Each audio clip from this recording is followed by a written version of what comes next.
Breaking news చూస్తున్నాం. రైతులకు కేంద్ర ప్రభుత్వం గుడ్ న్యూస్ చెప్పింది. ఖరీఫ్లో 14 రకాల పంటలు మద్దతు ధర పెంచుతూ కేంద్ర కేబినెట్ బుధవారం నిర్ణయం తీసుకుంది. వరికి మద్దతు ధరను 117 రూపాయలకు పెంచింది. పత్తి, మొక్కజొన్న, రాగి, జొన్న సహా 14 రకాల పంటలకు మద్దతు ధరను పెంచింది. తాజా పెరుగుదలతో క్వింటాల్ ధాన్యం ధర 2,300 రూపాయలకు చేరుకుంది.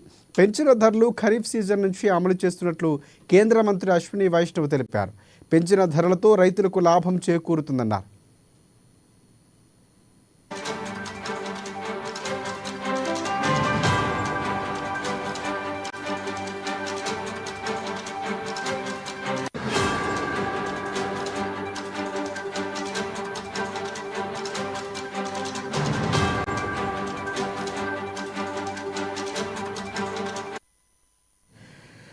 బ్రేకింగ్ చూస్తున్నాం. రైతులకు కేంద్ర ప్రభుత్వం గుడ్ న్యూస్ చెప్పింది. ఖరీఫ్లో 14 రకాల పంటలకు మద్దతు ధరను పెంచుతూ కేంద్ర కేబినెట్ బుధవారం నిర్ణయం తీసుకుంది.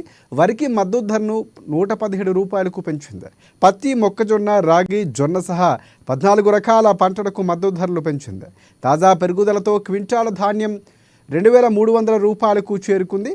పెంచిన ధరలను ఖరీఫ్ సీజన్ నుంచి అమలు చేస్తున్నట్లు కేంద్ర మంత్రి అశ్విని వైష్ణవ్ తెలిపారు. పెంచిన ధరలతో రైతులకు లాభం చేకూరుతుందన్నారు.